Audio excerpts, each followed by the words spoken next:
Nagaa Waaqayyoo hunduma keessaniif haa ta'u. Ani Pastor Reta Esaye jedhama. Magaalaa Naqamtee Waldaa ergama dhalootaa irraan tajaajila. TV BAKKALCHA BARII kanaan dura hundumti keessaniyyuu beektu. Waggaa tokko ol TV'n kun darbuu jalqabeera. Pastor Isaaq magaalaa Dambidooloo irraa erga jalqabee naannaa waggaa tokko ta'eera. Dafinoo naannaa sa'aatii 3 walakkaadha hanga sa'aatii 4tti darba. Itti fufee ammas magaalaa Naqamtee irraa Pastor Paulus Hailuu akkuma kana facaasaa galgala sa'aatii 3 walakkaadha hanga sa'aatii 4tti itti fufeera. Amma immoo istiidiyoo sadaffaa jalqabnee jirra. Amma isa kana immoo jimaata galgala sa'aatii 1 walakkaadha hanga sa'aatii 2tti kana booddee galgala sagantaan TV BAKKALCHA BARII itti fufaa anaa wajjiniin jechuudha. Sagalee Waaqayyoo ani har'a sinii fuudhee dhiyaadhee Yesus Kristos gooftaadha isa jedhu irratti walii wajjiniin waa'ee gooftaa jechuun maal jechuudha isa jedhu walii wajjin ilaallaa jechuudha. Kanaaf iyyuu hundumti keenya iyyuu Waaqayyo sagalee isaa akka inni nu erguuf akka inni nutti dubbatuuf akka inni nu barsiisuuf ni kadhannaa jechuudha. Yaa Waaqayyo gooftaa maqaa gooftaa Yesus Kristosiin waa'ee guyyaa kanaa waa'ee yeroo kanaaf immoo galanni fi ulfinni siif haa ta'u. Maqaa gooftaa Yesus Kristosiin sagantaan har'a asitti jalqabame kun maqaa gooftaa Yesusiin namootaaf fayyina dhaloota na arguuf nama mana isaa taa'ee arguuf maqaa gooftaa Yesusiin nama sagantaa kana hordofu kamiifiyyuu humni sagalee kana keessa jiru humni maqaa kee keessa jiru maqaa gooftaa Yesusiin isaa argatu. Maqaa gooftaa Yesus Kristosiin addunyaan sagalee kee asitti abanamu ergaan namootaaf ta'u maqaa gooftaa Yesus Kristosiin asitti amma maqaa gooftaa Yesusiin nama hundumaaf furmaata wanti ta'aa gadhiifamu. Yaa Waaqayyo gooftaa sagalee kee ergi nu barsiisi maqaa gooftaa Yesusiin ameen. Dubbii sagalee Waaqayyoo irraa gaafa walii wajjiniin ilaallu Yesus Kristos gooftaadha isa jedhu kana yeroo baay'ee namoonni karaa irrattis makiinaa irrattis amanaa warri taanes namni hin amannes inni argus inni hin argines waa'een Yesus Kristos gaafa ka'u Yesus gooftaadha isa jedhu kaasuunsaa dubbachuunsaa inafu. Akkuma kanas immoo mana amantaa keessatti gaafa arginu namoonni Yesus Kristos gooftaadha jechuu danda'u baranii haala shaakalaan jechuudha. Akka sagalee koof itti galmaaf naa ta'uu fi jecha namni jedhe tokko dhugaa ba'umsan dhagaye tokko sinitti himeen gara barumsa koo har'aatti walii wajjin deemna jechuudha. Yeroo tokko namichatu qamalee walitti qabeetu akkas godheedhama. Shaakala shaakalsiisee kiiboordii akkasumas immoo saawundi siistemii adda addaa shaakalsiisee erga sirriitti baranii booddee koonsartii qopheesseetu namoota waameedhama. Namoota waamee akkana jedheen koonsartiin qophaa'eera. Koonsartii kana irratti immoo kan meeshaa taphatu qamaleedha. Shaakalaniiru, kiiboordii shaakalaniiru, gitaara shaakalaniiru jedhee dubbatee namoota waameedhama. Erga namoota waamee booddee namoonni dhufanii erga isaan ol seenanii booddee maaltu ta'eedhama? Hundumtuu erga iddoo qabatee booddee qamaleenis dhaqxee kiiboordii inni kiiboordii qabatus kiiboordii inni gitaara qabatus gitaara isaa qabatee taphachuudhaaf gaafa qophaa'an warra walgayii sana keessa jiran keessaa daa'imni tokko muuzii fudhattee ol galteetti. Muuzii fudhattee ol galteetti sababii ta'eedhaaf muuzii sana gaafa daa'ima sana harka ishee irraa bu'u qamaleen achirraa hundumti ishee yaatee dhaqxee mucaa harkatti qabattee.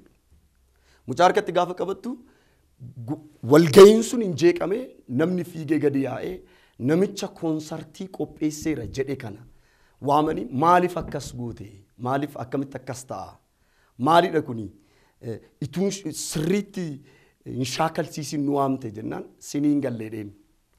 Siniin gallee jarri kuni hin shaakalanii malee hin jijjiiramne keessi isaanii kan jijjiirame miti. Maal jechuudha kuni bineensummaan isaanii hin jijjiiramne garuu shaakalaniiru. Kanaaf waa'ee Iyesuus Kiristoos gooftaadha jechi jedhu kuni akka shaakalaatti dubbatamuu danda'a. Akka shaakalaatti haasa'amuu danda'a. Namni baay'een karaa isaa irratti adeemsa isaa irratti fiigicha isaa keessatti Iyesuus gooftaadha jechuu danda'a. Barumsaan, jechaan, haasaadhaan haasa'uu danda'a.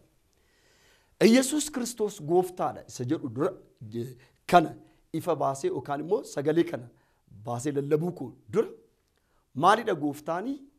Maalidha garbichi? Gooftaa yoo jiraate garbichi jira. Namni tokko gooftaa qaba jechuun eeyyaman qabu. Namni gooftaa qabu eeyyamni isaa kan isa bitu harka jira. Gooftaan nagararraa jira taanaan ani gooftaa qaba ofiin jedheera taanaan kan na bitu nagararraa jira jechaan jira.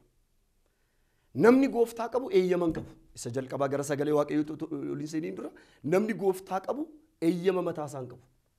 Yaada mataa isaa raawwachuu hin danda'u. Fedha mataa isaa raawwachuu hin danda'u.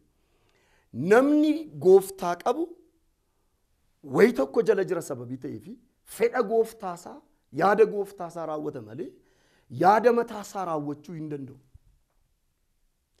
Iyesuus Kiristoos gooftaa keenya akka ta'e ni dubbanna, ni haasofna, ni lallabna. Fakkeenyaaf Abrahaam jennee kaasne Abrahaam ilma isaa tokkicha waaqayyoof kenne aarsaa godhe jennee haasa'uu dandeenya ta'a. Dubbichi Abrahaam waaqayyoof mucaa isaa aarsaa godhe inni jedhu kuni lallabas ta'uu danda'a. Barumsas ta'uu danda'a. Iccitiin isaa garuu ati ammam waan jaallattu aarsuu dandeessa.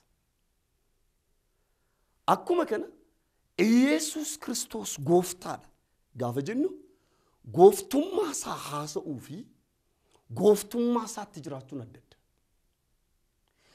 Iyesuus gooftaadha jedhanii dubbachuu fi gooftummaa isaa jalatti bitamanii jiraachuun adda adda. Kanaaf Isaayaas maal jedhee dubbata? Isaayaas boqonnaa tokkorra waan inni jedhu walii wajjin ilaalla obboloota koo. Iyesuus Kiristoos yoo gooftaa keenya ta'e gooftaan maal nurraa barbaada? Gooftaan maal nurraa fedha? Macaafa Isaayaas raajichaa boqonnaa tokko lakkoofsa 3 akkana jedha. Qotiyyoon abbaasaa harreenis gorontoo gooftaasaa beeke. Israa'el sabni koo garuu hin beeku. Qotiyyoon gooftaasaa harree qotiyyoon ilaala. Qotiyyoon abbaasaa beeka. Kan isa bulchu beeka. Harreenis gorontoo gooftaasaa beeka. Sabi koo garuu Israa'el garuu na wallaaleedha. Horiin kun amma asitti gaafa laallu horiin bakka ba'ee beeka. Kan isa guddisee beeka. Kan isa jiraachisu beeka. Kan isa nyaachisu beeka. Yeroo baay'ee gaafa lallabu fakkeenya dubbachuutu natti tola sababii ta'eedhaaf. Fakkeenya naasa. Bar tokko akkas ta'e biyyan itti dhaladhee guddadheetti harrootatu bade qeedha. Harrootatu bade. Harree lamatu bade. Harreen lama badeeti ji'aa booddee harreen tokko hin argameedhame. Harreen tokko hin argameedhame qeetti fidanii dhufan harree. Fidanii gaafa kunis kan kooti jedha. Sunis kan kooti jedha. Bifi harree tokko sababii ta'eef. Kunis kan kooti jedha. Inni kunis immoo kan kooti jedhee dubbata. Sana booddee namichi jaarsi tokko dhufee akkana jedhee dubbate. Kan keetii jedhee mana kee jiraateera harreen kun jennaan atoo kan keetii eeyyee mana kee jiraateera eeyyee. Maarree kun jaarsummaas lolas hin barbaadu harree gadhiisaa jedhe. Harreen gaafa gadhiifamu mana isa tokkoo dhaqee ol galee oddoo dur hidhamu yookaan oddoo dur bulu sana dhaqee bule dhaabbate jechuudha. Sagalee Waaqayyoo macaafa Isaayaas raajichaa boqonnaa tokko lakkoofsa 3 gaafa dubbatu qotiyyoon abbaasaa harreenis gorontoo gooftaasaa beekaa jedhe. Kan gooftaasaa beekaa jedhe. Iyesuus Kiristoos gooftaa keenyadha jennee amanna yoo ta'e qajeelfama jireenyaa adeemsa jireenyaa eessatti oddoo kamitti maal gochuu akka qabnu maal raawwachuu akka qabnu bara jiraannu kam keessatti immoo gaggeeffama jireenya keenyaaf ta'u haasa'uu qabnu dubbii dubbachuu qabnu walitti gaafan qabu qajeelfamni jireenya gooftaa keessaa ba'a. Akkamitti namni tokko gabaree qacaratee akka inni qotuudhaaf manatti ol fidate lakki maasiisa kanarra xaafii facaasna lakki maasiisa kanarra immoo saliixii facaasna jechuu hin danda'u. Oddoo gooftaan isaa jedhe qota waan gooftaan isaa jedhe immoo facaasa. Yesus gooftaa keenyadha yoo jenne kan gooftaa qabu fedhan qabu jaalalan qabu. Maaliif jaalala waaqasaa jaalala isa ergee raawwata malee jaalala isaa raawwachuu hin danda'u. Fedha isaa raawwachuu hin danda'u. Beekumsa isaa raawwachuu hin danda'u. Ishi Yesus gooftaadha. Dhuguma gooftaadha. Macaafa qulqulluun kun gooftaadha. Nuuf anaaf siif isa teessee na ilaalaa jirtuuf siif gooftaa keeti. Gooftaa keeti yoo ta'e eeyyama mataa kee raawwachuu hin dandeessu. Fedha mataa kee raawwachuu hin dandeessu. Fedhi mataa kee hojii tokko hin qabu yoo gooftaa qabda ta'e. Maaliif fedha gooftaa keeti kanatti raawwattu. Macaafti qulqulluun Milkiyaas boqonnaa tokko lakkoofsa 6 Milkiyaas boqonnaa tokko lakkoofsa 6 waan inni jedhu laala Yesus Kiristoos gooftaadha. Egaa namni gooftaa qabu fedhan qabu. Waaqayyo gooftaan macaafa lubootaa warra isa tuffataniin ilmi abbaasaaf hojjetaanis isa hojjechiisuuf ulfina hin kenna. Egaa eeggan abbaa ta'e ulfinni anaaf ta'u meerere ergan isa hojjechiifatu ta'e sodaatamuun anaaf ta'u meerere jedha. Ergan abbaa ta'e ergan isa hojjechiisu ta'e anatu hojjechiisa erga ta'e ani abbaa keessan ergan ta'e anatu gaggeessaa keessan erga ta'e sodaatamuun koo meerrereedha. Abbaa keessan ergan ta'e meerre sodaatamuun koo kan sin hojjechiisu erga ta'e kan na hojjechiisu jira taana ani hojjetaadha taanaan kan na hojjechiisu jira. Kan na hojjechiisu jira taanaan kan na hoogganu jira. Kan na hoogganu jechuun gooftaa koo jechuudha. Yesus Kiristoosiif nun hojjetaadha taanaan kan nu hoogganu nu gararraa jira taanaan meerree sodaatamuun koo meerre eessatti na sodaattan. Waaqayyoon sodaachuu jechuun waldaa dhufanii roomuu sodaachuu jechuun namni tokko hin sodaate kan jedhamu yennaan ni roomu. Wayi tokko keessaa galuudhaaf yookaan keessaa bahuudhaaf sodaan agarsiisu jechuu miti. Waaqayyoon sodaachuu jechuun adeemsa keenya keessatti isaaf beekumtii kennu jechuudha. Namni tokko waaqayyoon hin jaallata jechuun sin jaalladha gooftaa jedhee faarfata jechuu miti. Yoo na jaallattan abboommii koo eegaa'edha. Namni gooftaa gararraa isaadhaa qabu namni gooftaa qabu kan isa ajaju qaba jechuudha. Namni ajaja sana raawwatu gooftaa isaa gammachiisa jechuudha. Yesus Kiristoos gooftaadha moo gooftaa keenya? Gooftaa keenya immoo erga ta'e biirootti yaada keenya, karaa irratti yaada keenya, mana keessatti yaada keenya, torbeetti guyyaa tokko sanbata ganama yaada keenya dhiisnee dhufna moo yeroo hunduma isaa yaada isaa raawwanna. Sanbata ganama duwwaa gaafa dhufnu waldaa hanga sa'aatii 6 yookaan hanga 7tti yaada keenya dhiisnee yaada isaa raawwachuuf sin jaalladha gooftaa anunnee koo guutuu jennee faarfannee galuudha moo bara jireenya keenyaaf adeemsa keenya kam keessatti iyyuu isa kabajaa jirra. Waaqayyoon hin sodaata nam tokko kan jedhamu lallaba isaa keessatti, tajaajila isaa keessatti, biiroo hojjetu keessatti, adeemsa deemu keessatti yoo waaqayyoof beekumtii kennee hojjeta ta'e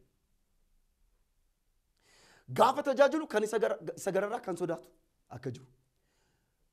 Gaafa hoogganu, gaafa biiroo keessatti hojjetu, sadarkaan kam keessayyuu gaafa deemu kan na hoogganu jira jedhee kan na hoogganu jira bakka jedhee akkasumatti akka inni taa'uuf miti. Waaqayyo hoogganaa isaati taanaan hin sodaata. Yoon ani hoogganaa keessanidha ta'e meerre kan isin na sodaattanii. Isaayyaas irratti immoo maalidha? Qotiyyoon illee gooftaa isaa beekedha. Harreen immoo gorontuun gooftaa ishee beekti. Kan ishee bitu beekti. Kan ishee gaggeessu beekti. Nun ilmaan Waaqayyooti. Waaqayyo irraa dhalanneerra. Phexros isa duraa boqonnaa tokko lakkoofsa 23 irraa akkana jedhee dubbata. Dhaloota lammataa kan isin dhalattanidha. Sanyii badurraa minidha. Dhaloota lammataa dhalanneerra. Eenyurraa? Kiristoos irraa dhalanneerra dhaloota lammataa. Dhaloota lammataa kan isin dhalattan sanyii badurraa miti erga jedhee. Midhaan boqqolloon faca'ee qamadiin hin biqilu. Miniidha ijoo. Jarana. Midhaan wanta faca'eetu maal ta'a? Marga. Wanta faca'eetu booddee makara ta'ee dhufa. Wanta faca'ee, wanta facaasne nu deebisa lafti kun. Wantatti kennine nu deebisa lafti kun. Tole egaa erga akkas ta'e Kiristoos irraa dhalanne yoo ta'e nuni ilmaan Waaqayyooti jennee amanna yoo ta'e namni kan irraa dhalate fakkaata immoo erga ta'e saani yookaan horiin harreen immoo jabbii hin dhaltu erga ta'e wanti hundumtuu sanyii isaa oddoo buufata erga ta'e nun immoo sanyiin banneerraa Kiristoos irraa dhalanneerra jennee amanna yoo ta'e Yesuus Kiristoos fannootti ba'ee maalidha? Yaa abbaa jedhe jaalala kee yoo ta'e xoofoon kun narraa haa darbu. Garuu akkani jedhe miti akkati jette akkati jaallatte haa ta'u. Sababiin isaa fedha abbaasaa fedha waaqasaa raawwachuu dhufe sababii ta'eef. Nun Kiristoos irraa dhalanne yoo ta'e Yesuus Kiristoos abbaa keenyadha jennee amanne yoo ta'e fedha isaa raawwachuu jaalala isaa raawwachuu eeyyama isaa gochuu dhufne malee namni gooftaa ofirraa qabu eeyyama mataasaa yookiin jaalala mataasaa hin qabu. Fedha mataasaa hin qabu. Sababiin isaa macaafti qulqulluun kun gooftolii lamaaf isin bitamuu hin dandeessan. Konkolaataa keessa teenyee gaafa deemnu namicha konkolaataa konkolaachisu sana fuuldura isaatti wayii tokko maxxanfameera. Maalidha? Yesuus Kiristoos gooftaadha. Inni garuu yookaan jimaa qama'a yookaan immoo tamboo xuuxaa deema. Achirraa garuu Yesuus gooftaadha jedha. Dhuguma Yesuus gooftaadha. Isaaf garuu gooftaa isaa miti. Isaaf gooftaan isaa kan isa bitudha. Isaaf gooftaan isaa isarratti aangoo kan qabudha. Namni wanta garboome sanaaf jiraata sababii ta'eef. Namni waan barateef yookiin waan isa biteef sanaa jalatti garba ta'ee jiraata sababii ta'eef. Isiniin maaltu sin bitee jira? Gooftaa qabdu taanaan kan sin bitu sin gararraa jira jechuudha. Namni gooftaa qabu mirga hin qabu. Namni gooftaa qabu eeyyama mataasaa hin qabu. Namni gooftaa qabu jaalala mataasaa raawwachuu hin danda'u. Asitti ilaalaa joo Israa'el nan beeknee nan barree. Horiin garuu oddootti baate, oddoo bultu, oddoo ooltu. Jaalala gooftaa ishee beektee dhiyaasaa. Obboloota kun eenyudha gooftaan keessiif? Eenyudha waldaa duwwaadhaa gooftaan kee kan jiru? Eenyudha biirootti gooftaan kee? Isa kaaniif matta'aadha gooftaansa. Isa kaaniif aangoo isaati gooftaansa. Isa kaaniif ayyaanatti kennamedha gooftaansa. Wanta sitti akkana jedheen ibsa. Ulfina kan kennu Waaqayyo. Kabaja kan kennu Waaqayyo. Amma kun ulfina yoo ta'e, kun aangoodha yoo ta'e, harki waaqayyoo fidee aangoo yoo siif kenne harka sii kenname moo wanta sii kennametu gooftaa ta'ee si bita. Maallaqa kan kennu waaqayyo, ayyaana kan kennu waldaa keessatti waaqayyo, kabaja kan namaaf fidu waaqayyo, ulfina kan namaaf kennu waaqayyo. Garuu gooftaan qaba namni jedhu tokko kan isa bitu isa gararraadhaa qaba, kan isa hoogganu jira, kan isa gaggeessu jira. Haleluuyaa. Kan isa gaggeessu jira, yaada isaa raawwachuu hin danda'u, fedha isaa raawwachuu hin danda'u. Hojjettuun isin mana keessatti qacarattan dhuftee mana ol seenaa lakki nuni har'a kitfoon haa hojjetamu, lakki ittoo diimaa nyaachuu barbaanna jechuu hin dandeessu. Waan itti kenname hojjetti malee.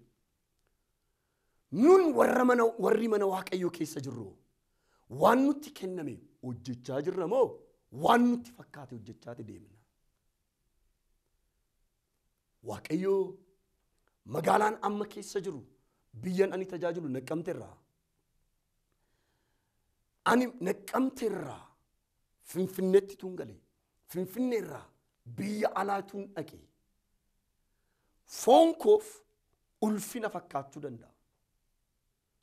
Waaqayyo oddoonni namaaf kenne jiratanii oddoonni namaan jedhe tajaajilanii darbuutu ulfina malee waan foon ofiif ulfina ta'e waaqayyo fuulduratti ulfina miti. Gara fuulduraatti sagalee waaqayyoo keessaa wantoota gurguddaa ilaaluu dandeenya. Hadhaaf garuu itti galmaaf akka ta'utti Iyeesuus Kiristoos gooftaadha moo gooftaa keenya? Iyeesuus Kiristoos abbaa saba hundaati moo nuufis abbaa keenya? Abbaa keenya jennee yaadna moo yoo ta'e akka Milkiyaas nutti hime. Yoon abbaa keessan ta'e meerree sodaatamuun koo abbaan hin sodaatama jechuudha.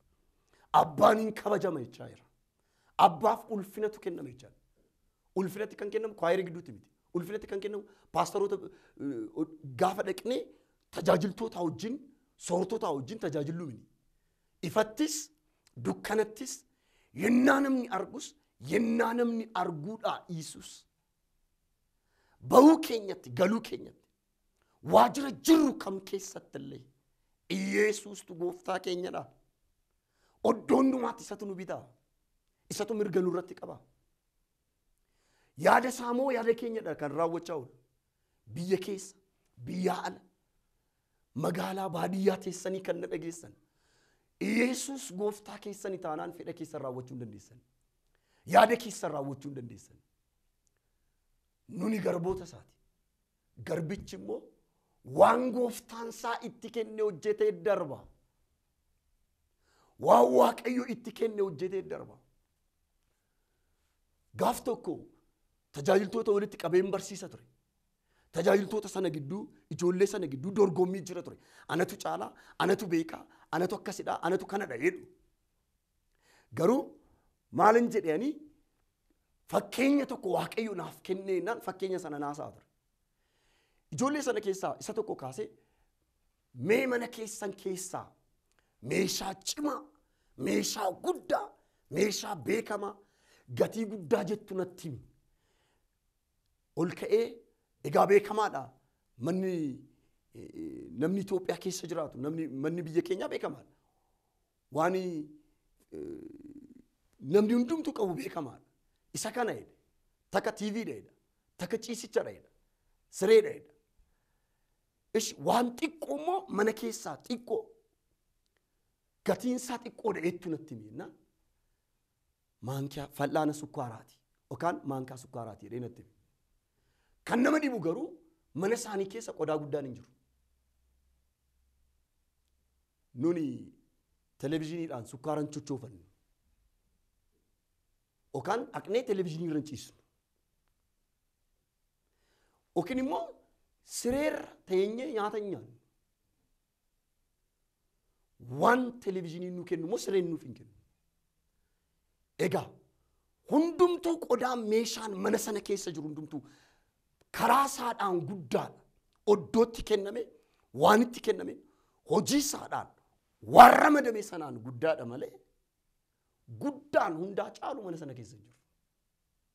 Akkuma kana mana waaqayyoo keessatti soortuun wangeelaawii. Inni wangeelaawii immoo soortuu. Inni soortuun faarfataa. Faarfataan isa teessumsiisurra hin caala kan jedhu amantiin qabu. Namni waan itti kenname yoo hojjete waan itti kenname sana keessa gonfoonsa akka jiruun amana. Waaqayyoon sodaachuu jechuun waan sitti kenname sana seeraan hojjettee waaqayyo fuulduratti gonfoo kee fudhachuu jechuudha. Tariitii kan teessee na dhagaa jirtu amma keessa koo dhufaa kan jiru loltuu ta'uu dandeessa. Kan biyya eegdu.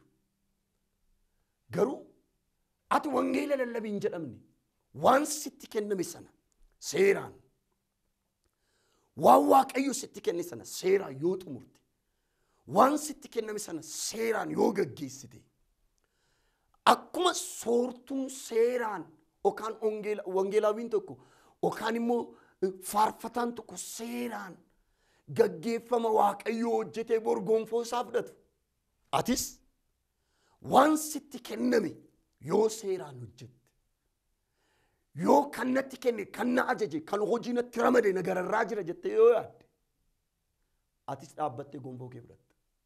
Yoo immoo hin barsiista ta'e barattoota barsiistu sana biddeeniif jedheen malee kun hojiidha jechuurra hojii kana waaqayyoon naaf kenne hojii kana waaqayyootu naaf kenne jettee itti gammaddee hojjettee dhaloota qartee yoo kaaste biddeeniif yaadurra kan darbe ani nama waaqayyooti kan natti kenname garuu kan waaqayyoo natti kenne akkan dhaloota barsiisuuf jette yoo seeraan barsiiste akkuma warra mana waaqayyoo keessaa hojjetu atis gonfoo kee harkaa fudhatta. Garuu eenyu gooftaan kee? Eenyutu si bita? Eenyu mana kee keessatti hangafti? Eenyu mana kee keessatti olaanaan? Taa'umsa waaqayyo sii kenne moo harka sii kenne siif hangafti? Obboloota koo. Yesus Kiristoosi gooftaa keenya jettanii yaaddu yoo ta'e namni gooftaa qabu fedhan qabu. Namni gooftaa qabu eeyyama mataa isaan qabu. Eenyu si bita? Garba eenyu tati? Har'a siniin kadhadha. Waaqayyo gooftaan maccaa garbummaa jala akkasin baasuuf. Inni duwwaan mana keessan keessatti hangafa akka ta'uuf. Jireenya keessanitti, hojii keessanitti isa duwwaa dursisiistanii qajeelfama isarraa fudhattanii qajeelfama isaadhaan jiraachuu akka dandeessaniif ni amantuu amma nan kadhadha. Kadhannaan amma ani kadhadhu waan itti hidhamtee jirturraa adda si baasa.